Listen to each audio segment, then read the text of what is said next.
Welcome, Virgo Libra, to your spiritual reading for July. Hope you friends are doing great out there. Welcome back, all subscribers, and anyone new to my channel. Welcome. If you friends like this, please like and subscribe. Okay, friends, let's see what's going on with you. Okay, and your spiritual growth this month. Let's see. We've got the Pearl of Chiro coming out as the overall card with acceptance and growth. And of course, the Pearl of Chiro over here is talking about that acceptance with growth. It's taking the responsibility for your experiences that empowers you. So making sure that when you are doing this, making sure that it's doing something to empower you, right? That way you are going to resolve the issue through spiritual inspiration and higher guidance. This will keep you rising up in the full connection to your spirit and access a wealth of divine treasure. So you want to make sure that when you're transforming your life and really going through the issues that you're trying to resolve, that do the ones that mean the most to you first, right? The ones that really inspire you, like, I really don't want this anymore, or I really want this now, however it is, really taking those. The ones that are, I say, more important to begin with, that way you can figure out the situation as you're going. And as you're growing, you can have the full growth going on. Okay. It just gets easier as you keep going, right? As you keep learning and having the acceptance to do so. This is giving you full acceptance. This is going to raise the vibration for yourself, saying that this is important of how you feel, not wanting to feel the pains or the illness or the discomfort, the work, the stress, miscommunication, any of these things that, you would like to get rid of, to really face your challenge and really stare it down, right? Really kind of staring down the situation for the better understanding of what's happening. So that way you can accept it and there will be no disappointments. And this will give you the overall growth. Nice.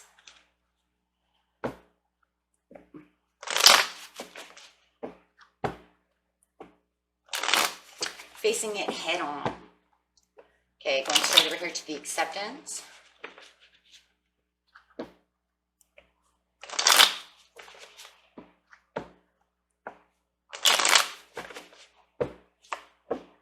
Right, learning. With the Page of Swords, really observing the situation, accepting the situation as is, right? Because if we can't face it and we can't stare it down and we give it all of these other, I don't know, like let's say that we're looking at it and we're kind of downplaying it, but yet it's something really big. Letting it take over or saying it's not that important at this time, but yet it's super important. So no downplaying, just really learning, really staring it down over here and saying, no, I'm going to get this done and over with. That's right, for the 10 of Cups, for the overall happiness and achievements. Because the acceptance, yes, and keeping the faith while doing so, because the acceptance of saying, I can do this, it is not taking over me. I'm not going to allow it to have any power. You're taking back your power, just as the Pearl of Chiro says, right? Taking back all your power and really empowering you to say, no, I'm not going to take this anymore. This leads to this great growth. Now the growth over here says, see what it says. It says you are never done with your spiritual growth. It is a lifetime process. There will always be something new to become skilled at and ways to enhance your energy. Make your spiritual growth a priority. Set goals to further your knowledge and plan how you are going to achieve this. Share what you have learned with others. You can do this by blogging or modeling your lessons of learning or however, right? And then some people don't want to, right? Maybe you're surrounded with people who don't have the same kind of faith, traditions, and beliefs that you do. So maybe sometimes we do want to keep that to ourselves. I'm just going to say that, right? Because I've tried to share things with people who don't have the same beliefs. We all know this. And it backfires on me more than it helped them or myself. So I would say that would be up to you. Okay, I wouldn't just listen to what the book says. I say it's going to be your choice. I would say just worry more about devoting yourself to your own growth. Okay, Know what makes you feel happy, content, and in charge of your own life. And then if you find someone along the way who does share the same traditions, the same belief system as yourself, then yeah, go ahead and share that with them. I'm very lucky that, you know, my husband, my children, my best friend, I have a couple of very good best friends that share the same belief traditions as myself, so I can share with them and they can share with me. But I would say, yeah, I say take that in your own, you know, however that is, right? Okay, so leaving that up to you.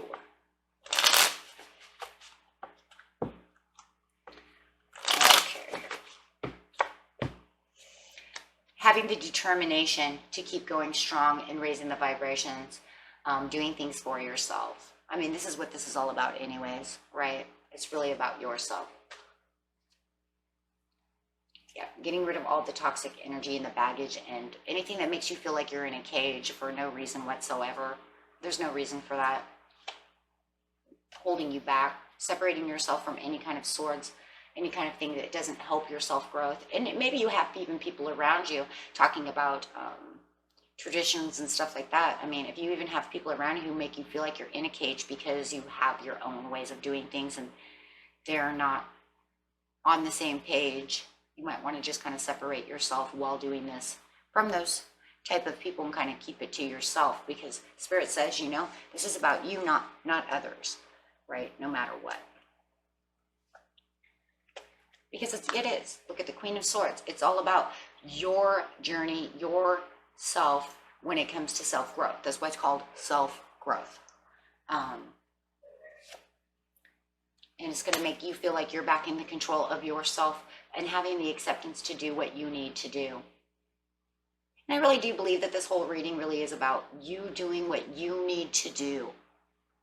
See, at first I was sitting here thinking maybe I shouldn't have read all of that. Maybe it wasn't necessary. But then I'm starting to think, no, maybe there was a reason. Maybe there's a reason that I'm supposed to tell you, you know, don't share with others if you don't feel comfortable, because now it's kind of taking its place over here, saying maybe there is someone around you who doesn't share the same traditional faiths as yourself, and that you have to do it for yourself. Maybe you have a hard time bringing that to light for some of you.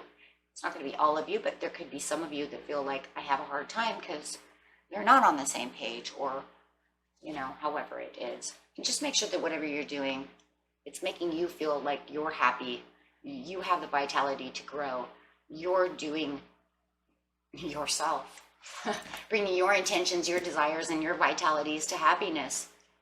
That's what it's about. That's what it's all about, right? And this brings good karma and judgment and makes good judgment calls for yourself, and also brings in retaliation for yourself, bringing in your own retributions, bringing in your own new beginnings and new starts. Okay.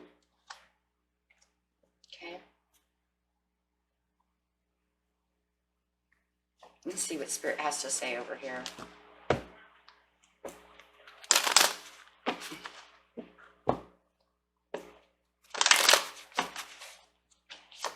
Having the acceptance. Maybe that's what the hell acceptance is, where we have so much acceptance over here. Wait. Make sure that you wait.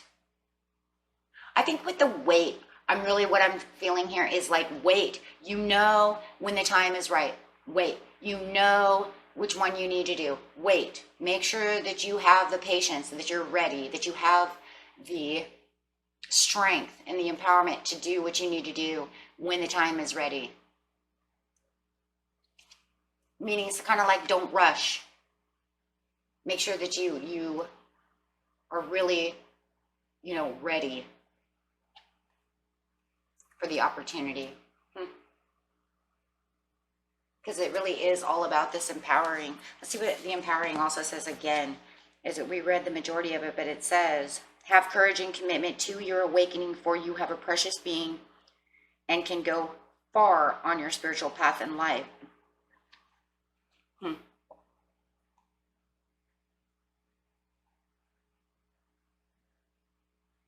So it's almost like taking the self-transformation, in which you're taking the negative and then you're going to increase it to the goodness, turning it all around. There's the separation. Separation from the negativity. So that's where the waiting is, making sure that you're actually ready, making sure that you're ready for what you need to do. Making sure that this way you have the power to increase the result. Making sure that you have the ultimate understanding of what is going on and then taking on those responsibilities with the great power. Very nice. Okay, and that was it for you, my friends. Until next time, peace and love. Bye-bye.